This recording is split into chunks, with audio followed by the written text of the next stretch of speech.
మా సామాజిక వర్గానికి సంబంధించి నేనే వస్తే నాకు ఓట్లు వేశారని కొన్ని ఊర్లలో కూడా దాడులు జరిగాయి. కొన్ని ఊర్లలో భయభ్రాంతులు కూడా కొన్ని జరగడం జరిగింది. వినుకొండ కానీ సత్తెనపల్లి కానీ.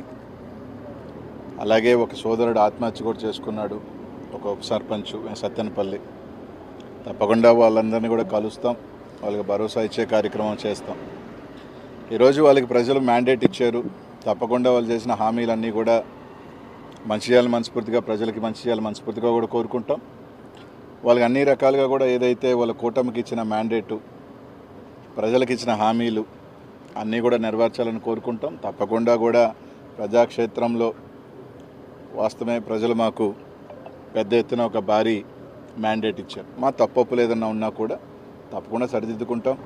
ప్రజలకి నిరంతరం మళ్ళీ అందుబాటులో ఉండే కార్యక్రమాలు తొందరలో కూడా మళ్ళీ వాళ్ళకి కూడా కొంత అవకాశం ఇస్తాం. న్యూ గవర్నమెంట్ కాబట్టి తప్పకుండా కూడా తప్పులు చేస్తే ప్రజల పక్షాన్ని నిలబడతాం, మా కార్యకర్తల పక్షాన్ని నిలబడతాం. ఈ రోజు కూడా జగన్మోహన్ రెడ్డి గారు ఒంటరిగా పోటీ చేసినా కూడా 40% ఓట్ షేరు ఈరోజు జగన్మోహన్ రెడ్డి గారు సాధించుకోగలిగారు. సీట్లు రాకపోయినప్పుడు కూడా దాదాపు 40% ఓట్ షేర్తో ఈరోజు జగన్మోహన్ రెడ్డి గారు ఉన్నారు. మళ్ళీ బౌన్స్ బ్యాక్ అవుతాం, ప్రజల పక్షాన్ని నిలబడతామని చెప్పి తెలియజేస్తూ ఉన్నాం. కొంతమంది అనిల్ అజ్ఞాతంలోకి వెళ్ళిపోయాడు. ఎన్నికలైంది 4వ తారీఖున 6-7 రోజులు అయింది. దీని లోపలికి అడిగి పారిపోతాం. నాకేమీ దాదాపు 2009 నుంచి 2019 దాకా దాదాపు ప్రతిపక్షమే. కేవలం 5 సంవత్సరాలే అధికారం. దాంట్లో కూడా చివరి 2 సంవత్సరాలు ఒక రకంగా స్థానికంగా నాకు అనేక ఇబ్బందులే పడ్డా. దానివల్ల దాదాపు 15 సంవత్సరాలు నా రాజకీయ జీవితంలో 10 సంవత్సరాలు ఇంకొక 5 సంవత్సరాలు ఉంటాం. దానివల్ల ఏదో ఇబ్బంది పడిపోయేది. తప్పకుండా ఏ దానికైనా కూడా ఏం చేసినా కూడా సిద్ధంగా కూడా ఉంటాం. రాజకీయాల్లోకి వచ్చిన తర్వాత ఏ నిర్ణయం తీసుకున్నా ఏ దానికి చేసినా కూడా కట్టుబడి ఉంటేనే కదా రాజకీయాల్లోకి వస్తాం. నిజమే, మా వల్ల పొరపాట్లు లేకపోతే మేము అధికారంలో ఉన్నప్పుడు కొన్ని మా రకరకాల వల్ల మేము ఓటమి చెందొచ్చు. తప్పు ఓటమి చెందినంత మాత్రాన దాన్ని సరిదిద్దుకొని మళ్ళీ వెళ్తాం. మాలో లోపాలేంటి? కొంతమంది చెప్తా ఉన్నారు మంత్రుల వల్ల నోటు దూల వల్ల ఓడిపోయారు, మంత్రులు దీనివల్ల ఓడిపోయారని. రైట్, నిజంగా మా పొరపాట్లు ఉంటే ఎవరైనా కానీ తప్పకుండా మా తరపున సరి చేసుకోవాలంటే సరి చేసుకుంటాం. ప్రజలు మేము అలా ఉన్నాం కాబట్టి మాకు ఈ మ్యాండేట్ ఇచ్చారు మా అందరికీ అనుకుంటే తప్పకుండా దానికి సంబంధించి సరిదిద్దుకొని ఇంకా మెరుగ్గా వెళ్తాం.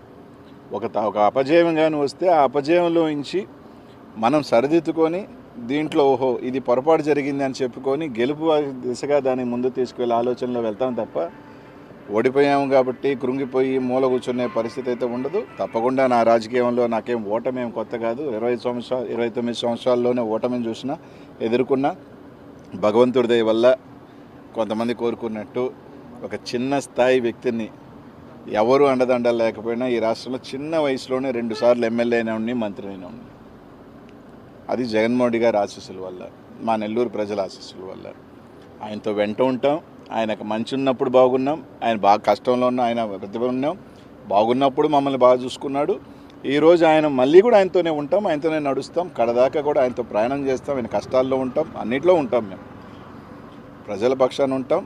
వాళ్ళు కానీ ఏదైతే హామీలు ఇచ్చారో లేకపోతే ఖచ్చితంగా నిలదీసే కార్యక్రమం కూడా చేస్తాం. కానీ దాంట్లో మాలో లోపాలని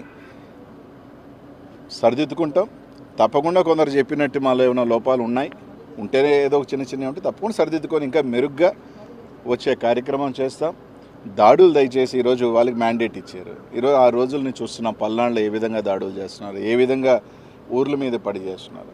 వాళ్ళు ఆలోచన చేసుకోవాలా. వాళ్ళే చెప్పారు మేము దాడులు చేసాం కాబట్టి మేము అధికారం కోల్పోయాము రకరకాలని. ఇప్పుడు వాళ్ళు చేస్తున్నారు. వాళ్ళ భాష తీరు మార్చుకోకపోతే వాళ్ళు కూడా 2029లో తప్పకుండా కూడా కూర్చుంటారు. అదేం ఇబ్బంది ఏం లేదు. మా భాషలు బాగాలేను అన్నప్పుడు మమ్మల్ని అన్నప్పుడు వాళ్ళు ఈరోజు మాట్లాడే భాషలు కూడా తప్పకుండా ఉంటాయి. కాబట్టి తప్పకుండా ఎవరు యాడికి ఏమి వెళ్ళిపోం. ఖచ్చితంగా వాళ్ళు కూడా ఓడిపోయినప్పుడు కొన్ని నెలల తరబడో సంవత్సరాల తరబడో వాళ్ళు కూడా ఇళ్లలోనే ఉన్నారు. అవకాశాలు ఇచ్చారు ప్రభుత్వాలకు కూడా. ఈరోజు కూడా ఖచ్చితంగా ఈరోజు అయిందే 4వ తారీఖు ఎన్నిక అయిపోయింది. ఎన్నిక అయిపోగానే వచ్చి రోడ్ల మీద పడవం కదా. వచ్చిన తర్వాత ఆ ప్రభుత్వానికి టైం ఇస్తాం, వెచ్చి ఉంటాం. అంతమించి ఇంకేం లేదు. అన్నిటికీ సిద్ధపడే వాళ్ళమే. అన్నిటికీ కూడా కష్టాలకి రాజకీయాల్లోకి వచ్చినప్పుడు ఇప్పుడు కూడా గెలుపులే ఉండం, ఓటమి ఉంటుంది, గెలుపు ఉంటుంది. ఈ ప్రజాక్షేత్రంలో పోయినసారి మాకు మ్యాండేట్ ఇచ్చారు, ఈసారి వాళ్ళకి మ్యాండేట్ ఇచ్చారు, రేపు మళ్ళీ మాకు మ్యాండేట్ ఇస్తారు. ఒక్కసారి అందరూ గుర్తుపెట్టుకోవాల్సింది ఏంటంటే 234 సీట్లు ఉన్న తమిళనాడులో ఒకసారి కేవలం డిఎంకే 2 సీట్లే వచ్చింది. 2 తర్వాత ఎన్నికల్లో మళ్ళీ గవర్నమెంట్ 4 సార్లు డిఎంకే రాజకీయ జీవితంలో డిపాజిట్స్ కోల్పోయింది 4 times, ప్రతిసారి గెలిచింది. కాబట్టి 2019లో మేము గెలిచినప్పుడు తెలుగుదేశం పని అయిపోయింది అన్నారు, ఇప్పుడు మా పని అయిపోయింది అది అంటున్నారు. సరే 2029కి ఏ విధంగా బౌన్స్ బ్యాక్ అవ్వాలి, ఏ విధంగా ప్రజలకు అండ ఉండాలి అంతా కూడా రచిస్తారు. ముఖ్యమంత్రి మా జగనన్న తప్పకుండా బౌన్స్ బ్యాక్ అవుతాం, తప్పకుండా వస్తామని చెప్పి తెలియజేస్తాం. ఎన్నికల ముందు అనిల్ అనేక ఛాలెంజ్ చేశారు, వాటి సంగతి ఏంటంటే టీడీపీలు అడుగుతున్నారు. ఇప్పుడు ఒకసారి మీరు అందరూ ఆలోచన చేయాలా, నేను ఛాలెంజ్ విసిరాను కానీ ఛాలెంజ్ ఎవరు తీసుకోవాలి.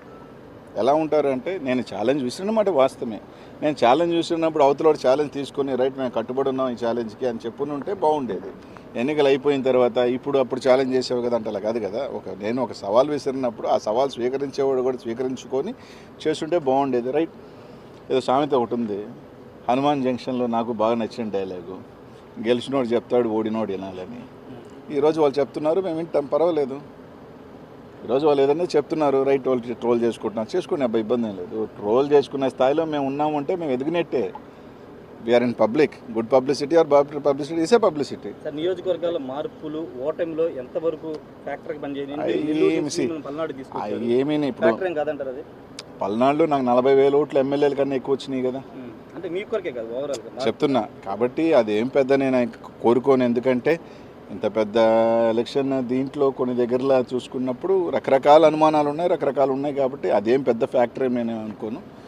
వేరియస్ రీజన్స్ అన్వేషిస్తూ ఉన్నారు, కొన్ని మాకు తెలుసుకోని కారణాలు, మా నాయకులు కూడా కారణాలు ఎందుకు పోయినాయి, రకరకాల కారణాలని వాళ్ళు అన్వేషిస్తున్నారు, మేము అన్వేషిస్తున్నాం. తప్పకుండా దాన్ని అంతా కూడా ఓవర్ హెడ్ చేసుకొని వాళ్ళు ఇచ్చిన హామీలు కానీ రకరకాలు కానీ ఖచ్చితంగా నిలబడి వాళ్ళు చెప్పిన హామీలు ఉన్నాయి కదా, అవి కూడా ప్రజలకు చేయాలా, చేయకపోతే తప్పకుండా ప్రజాపక్షాన్ని నిలబడతాం.